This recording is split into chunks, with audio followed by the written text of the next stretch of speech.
Hello, it's finally here. Cocoon have just launched their public 2.0 beta. So I've been testing this for probably a week or so now in the various release candidates. So what I've done is I have deleted my installation and then we're going to reinstall it. Just a quick setup. So for those of you coming from 1.7, this might seem new to you. This is the setup wizard. Pretty straightforward, but I'm just going to take you through it and then we're going to explore some of the new features. So you'll get this screen with our little mascot Grub. That's our little caterpillar. I think it's a caterpillar. So we're just going to progress through. It'll explain exactly what you need to do. It's relatively straightforward, like I said. So I've already set a lot of these permissions already, but you'll get asked to obviously enable file permissions and usage permissions, things like that. So for data storage, I'm just going to select that, and I already have a documents folder with my Cocoon folder, so I'm going to use that one.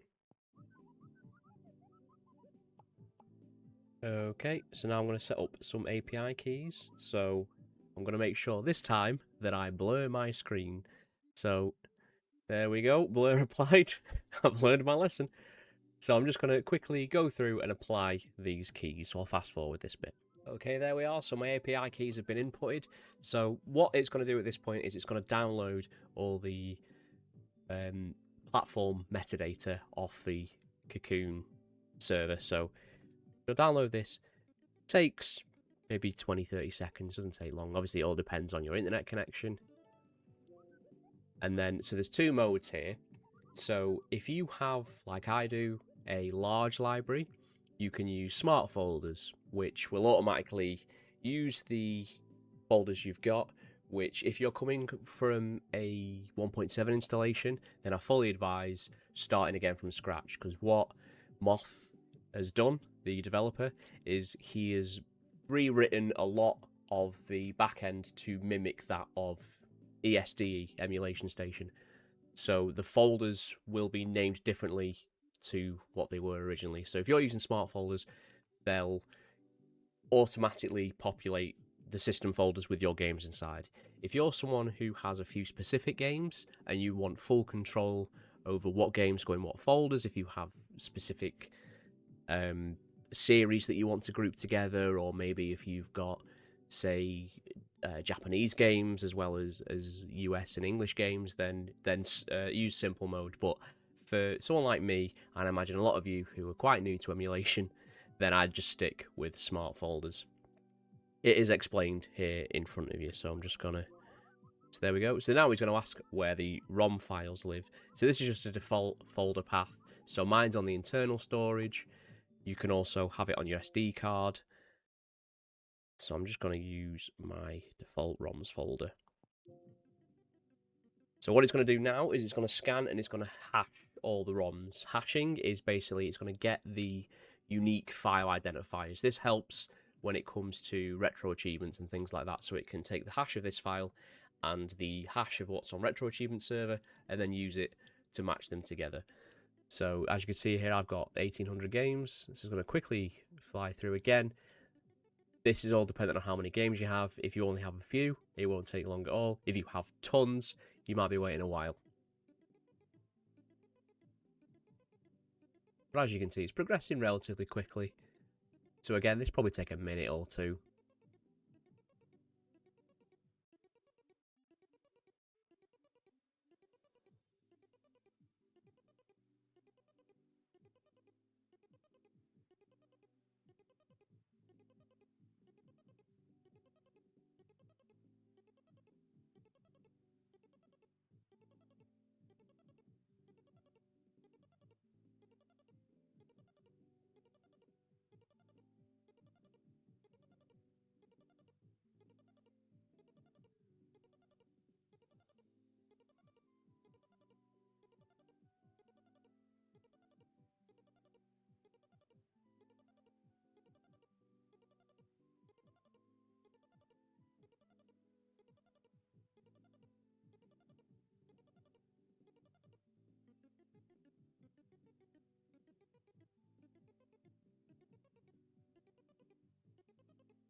There we go. So that, yeah, probably took about 2 minutes for 1800 games.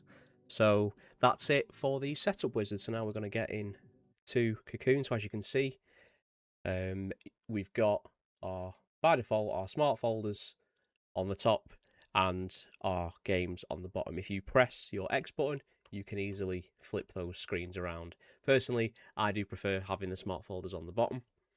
So as you can see, because I already had a prior installation of Cocoon with most of the games already scraped, you'll see that by default I already have a lot of artwork. Yours will be completely blank, so you'll need to scrape that data, or if you have a ESDE installation with already scraped data, you can import it, and I'll show you how to do that shortly.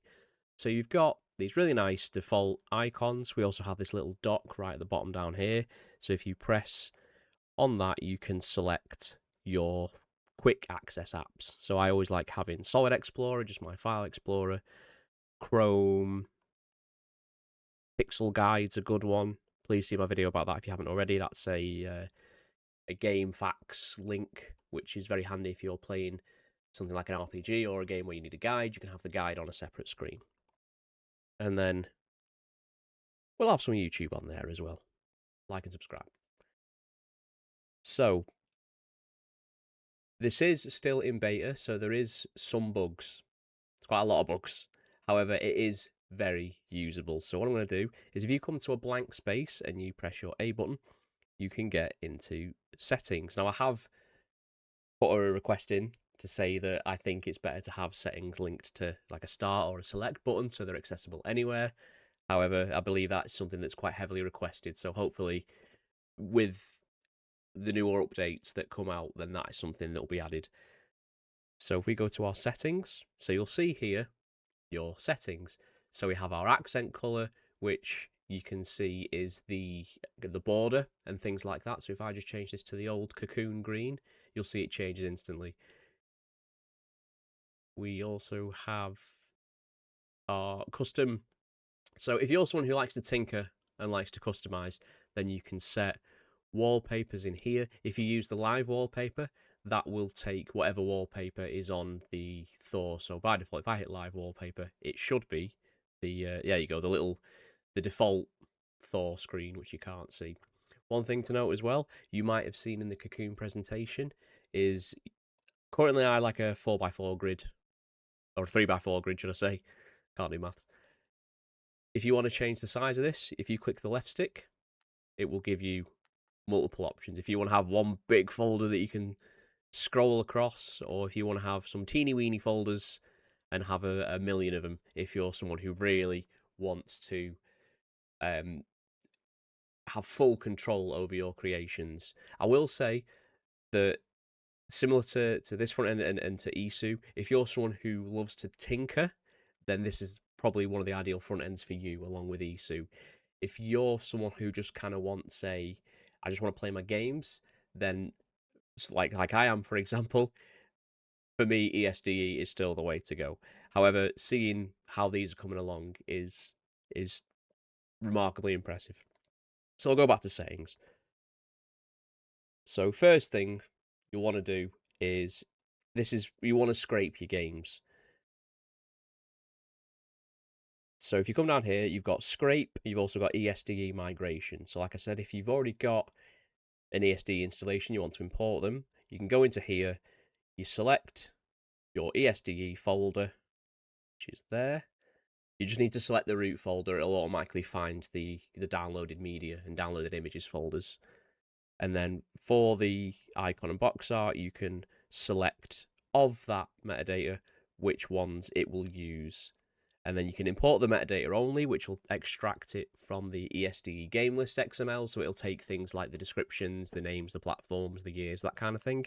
Or you can import the media, which will just copy over the images. Or you can import everything. I have found this is incredibly slow. So much so that in my case, when I tried to do this, I left it running overnight, and it was probably 30% of the way through by the time I woke up in the morning. So in some aspects, it was quicker just to re-scrape everything. So give it a try. Again, this is still in beta, so there will be updates, so hopefully something can make this quicker. or it can change how it handles the migration, but we'll see how future updates are handled. If you want to, or if you don't have an ESD installation, you can just scrape. So what we can do is you can scrape your artwork, your metadata, and you can scrape your retro achievements hash, which I do advise doing. So we can enable that. And then you'll see here Steam Grid DB and Screen Scraper are going to be my art sources, and then Screen Scraper for my metadata sources. So like I've covered before, having a Screen Scraper account is a must. It is free. However, there are limitations to the free account. If you're someone who has thousands of games, then I advise throwing a few euros at Screen Scraper and getting access to the higher API limits. You can also do, if you want to rescrape everything, even those that you already have data for, just to see if there's been any updated fan arts or icons or some more accurate metadata, whatever it might be, you can rescrape everything. You can rescrape only the missing data, which I advise most of you probably should do for your first pass. Or if you want to do platform by platform, then you can select this and then you can just pick a specific platform from the list. So I'm not going to do any scraping because I've already done it. Then we'd be sat here all day. So down here, so by default, it will automatically assign what it thinks are the best emulators. However, that's not always accurate. So for example, for Game Boy Advance here, it's using the VBA Next core in RetroArch. If you try and open a game that doesn't have, or you don't have that core installed, it's not going to work. So I don't have that core installed. I have MGBA. So I'm going to click into it. And then where it says default emulator at the top, I'm just going to change that to MGBA. So I don't know if you saw there is some kind of weird little UI bugs as you're scrolling, like the whole window moves. Again, minor, not going to ruin your day. What you can also do, if you're someone who, for example, you might have some games on your SD card, some games on your internal storage, you can add additional system ROM paths, which is very helpful. For example, if you've got, I know a lot of people tend to have things like Switch games off on an SD card due to their file size, you can add that here as well. Or if you want to just remove your primary folder and then point the whole folder somewhere else, you can do that here. You can delete that path. You can scan subfolders. If you have subfolders, it's called deep scanning. I don't, I just use the exact ESD configuration. So I think everything else, obviously if you don't see RetroArch, it means it's using the standalone version, but always do double check. So I don't use Nestopia, I use Misen. So I'm pressing the Y button to save, by the way. And then I use the Genesis plus GX wide, and I think everything else is fine. There we go. So integrations. So if you didn't already set these up as part of the setup wizard, you can do this here. Obviously, I've already done it. You can see I've logged in there. This also has access to Discord Rich Presence, which if you're not sure what that is, if you're a Discord user, which I'm having to learn to love, which is difficult, you can access this. So what this is if basically it kind of posts a status. So if you've used Discord and you've been playing a game, or you see your friends playing games and it says, oh, this person's in this game, that's what Rich Presence is. It's giving more detail to what you're doing. So if you're someone who wants to enable that, you can toggle that button. It'll take you to Discord. I advise having Discord installed on the device, otherwise it's not going to work. And then you can allow it. For some reason, it asks you for the permission every time. However, I've noticed in the Discord that Moth has already said that it's a bug that will be fixed in the upcoming betas. So just a note on that. And then some miscellaneous config here. So there is a single screen mode if you're not using a Thor, or if you'd rather have, if you use something like Mjolnir and you want Cocoon at the top and then maybe Yarn Reaper or another launcher on the bottom, if that's what you prefer, you can enable the single screen mode. So I'll show you that shortly. There's also things like UI sounds, background. You can disable background music. I tend to disable background music. I don't really like having background music on my front ends. You can also customize all the sounds, and these are accessible as part of the theme as well. However, I do believe there is some bugginess with the theme, so we'll cover that shortly. So everything's resettable. So if you do find yourself getting a bit too much in the weeds, then you can just restart Cocoon or re-download the platforms if you've changed the back end. You can also launch these system settings directly from there as well. And then there's just some credits there. So do remember, if you want to support Cocoon or Cocoon Shell, which I'm not sure if it's a full rebrand or it's just referring specifically to this version, then you can join the Ko-Fi. I think it's about $5 a month. So if you're in the UK, it's about £3 something. But that gets you access to those pre-releases. So if you think this is the front end for you, by all means, keep supporting the developers. They've done great work so far. They'll continue to do great work. So back in the appearance, what we can do is you can tinker with these as much as you like. You can set live wallpapers. You can use video wallpapers. I do believe it's MP4 and WebP compatible, WebM compatible. I do believe WebM is the preferred format to use because I believe MP4 can have a considerable performance hit. But I'm not someone who uses video backgrounds, but you might be. You can customize the app icons, whether you want the roundness or the scale of the icons themselves. There's also the hover scale for when you hover over it if you want it to kind of pop a little bit more, which I do, so I'm going to bump that up just a little bit. There's also the dock icon style, which doesn't seem to want to let me do anything. So sometimes it does pop up with a notification saying if it's coming soon or not, but not in this case. You can also, if you look at the bottom screen, I can enable and disable that dock background. I quite like having that disabled. The animation speed, I like setting this to fast. I think it's a little bit too slow on default. You can also set it to instant. However, I do like to see some animation, just not one that takes all day. We also have hero settings. So this is the logos at the top. So by default, I think it's vignette by default. However, the vignette is quite big, so you can adjust how far you want the vignette to extend. So it goes from the inside out. So if I have 100, you won't see the vignette. If I have 0 or 30 is the minimum, then it'll be very the logo will be kind of crushed in the middle. So I like around about 50, I think it's the default, which works for me. You can also, if you want to have a bigger vignette, you can adjust the logo size to kind of compensate for that. You can also just have a full screen hero or none at all if you'd rather just see your background if you have a video background. But I'm going to leave it on vignette. Full screen folders I prefer. So what these are is when you open up a folder, see how it's not quite full screen, but if I enable this, it's full screen, which is a subtle change. I prefer having a full screen folder, so I'm going to leave that on. Close out that folder.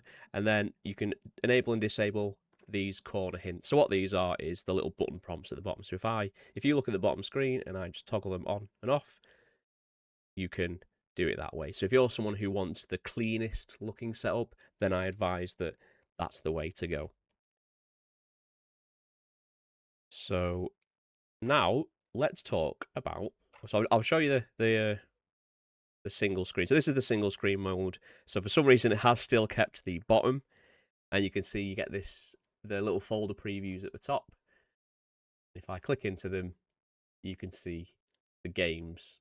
So I don't really know why it's not done a full screen. And it's duplicated everything. Again, this is a beta. These things happen. The single screen is probably more appropriate if you're on a Retroid or a Odin or any single screen device, or a phone, if you're someone who uses a phone for emulation. So I'm just going to disable that for now. There we go, back to normal. So the eagle-eyed viewers amongst you might have noticed that when I went into that PSP folder then, I've got these overlays as part of the game selection. So this is actually part of the themes. So if I go back to the settings, and you can have preferred themes. So I've downloaded some already. These are all available in the Discord as part of the asset repos channel. There are some really cool looking ones in here, but because of the way the theming system has changed on the back end, a lot of them still need porting over to 2.0. So a lot of them aren't drag and drop. So there's some great themes in there. There's one called Cocoonix or Cocoon Flix, which is kind of like a Netflix UI looking one that looks dead cool. There's one that's based on Persona. You'll have seen a lot of these if you watched the announcement video that went out on Thursday evening or morning, wherever you were in the world. So what I've done is these ones here are ones which are essentially drag and drop.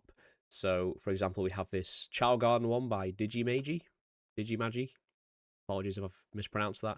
So we can click on these, and then one thing I do like about the theming is each of these themes that is essentially drag and drop comes with a JSON file, which is a JavaScript object notation file. So you can, if you like some aspects of the theme but not all, you can use these toggles to pick and choose your favorite bits. So if I click replace, it should copy over, and there you can go. You can see it's applied the theme, and if I back out, all the colours have changed. I've got that video background on the bottom, video background on the top. This is quite cute. I'm not a big... Is it Sonic? I think the Chows from Sonic? I don't know. I'm not a big Sonic guy. But it's cute, and some people will absolutely love this. And then for the overlays, what I did was I had this one by V. Vaporator, I believe it's pronounced. I think he's Spanish. He's very active in the Discord. He has been doing some excellent stuff.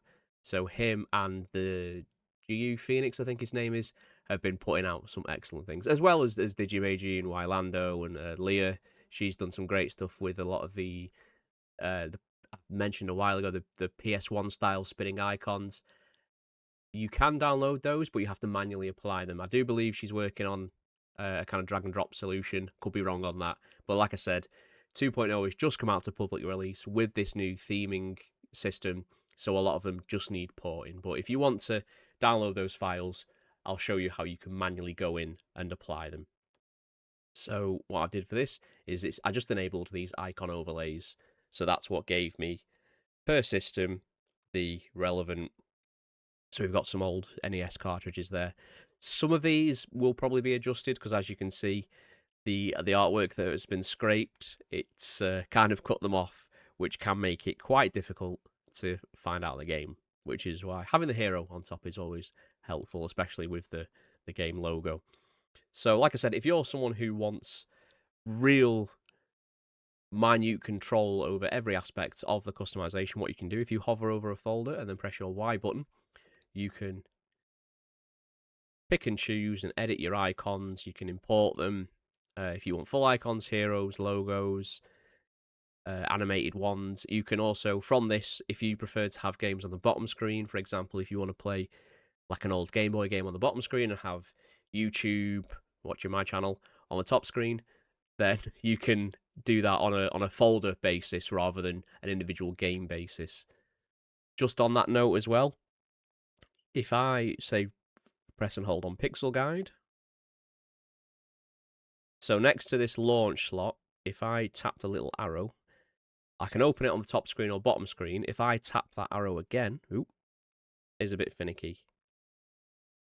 It basically gives you the option to default to a specific screen. However, I'm not the most nimble-handed person. So, have I got anything else I can cover? So one thing I have noticed, and it's something I'll probably quickly scrape now just to demonstrate. So there is retro achievements integration. It is rather buggy, as are some of them. For example, the smart folders, as you can see, it didn't apply from the theme, the smart folders that are part of the theme. There is some bugs, and I believe some of the sound effects as well. There's some kind of mismatch between what the wiki says versus how the theme actually works. Again, I believe these are in the process of being updated. It is a beta, as I keep saying, so keep it updated, keep in the Discord and find out what's going on. So what I'm going to do is I'll quickly scrape some retro achievements and I will show you how the retro achievements integration works, because it doesn't work currently with every file format. So I'll run that scraper and then I'll be back shortly. Okay, so there we are. So that took about 5-6 minutes or so for around 1800 games. But as you can see here, 736 of them have successfully scraped, 1100 have not. So if I back out and then go to Game Boy, so if you see on the bottom right here, you'll see this little trophy icon. If I press the select button, you'll see we've got this little retro achievements pop up as well. Also, if you go on the game and press Y, there's now an achievements drop down, which if you click into it, you can see the achievements that I've got, and then the ones I still need to unlock. Still got a way to go on Amazing Tater. So my Game Boy games, NES games, SNES games are zipped, so they're a zip file. My PlayStation and PS2 and PSP games are a CHD file. These will work with retro achievements, however, the scraper does not like them. So if I go down to PlayStation, for example, you'll see that there's no trophy banner. However, if I boot into a game that I know has retro achievements, so we'll do Blood Omen, I get the pop-up there to say that it has retro achievements, because this is handled by the emulator side. Also, one that won't work is the GameCube and Wii achievements, because these are RVZ files, which is specific, I believe, to Dolphin. Again, it's the same issue with scraping. Whether or not that's something that can be worked out in a future update, I don't know. But rest assured that the developers are working really hard on this. I believe they're going to take a break for a few days because they've earned it, let's face it. This is a great front end. I really like what they're doing. I like what all the front ends are doing. They're all very different. One thing I have noticed, which I'd like to say something about, I've noticed some tribalism creeping in. Whether that's Isu or Cocoon or Daijisho, whichever your front end is, it's for you and you alone. So don't go throwing muck at each other. Just enjoy it for what it is. And especially if you're new to the emulation scene, welcome. Be nice to each other. There's enough negativity in the world already. Don't add to it.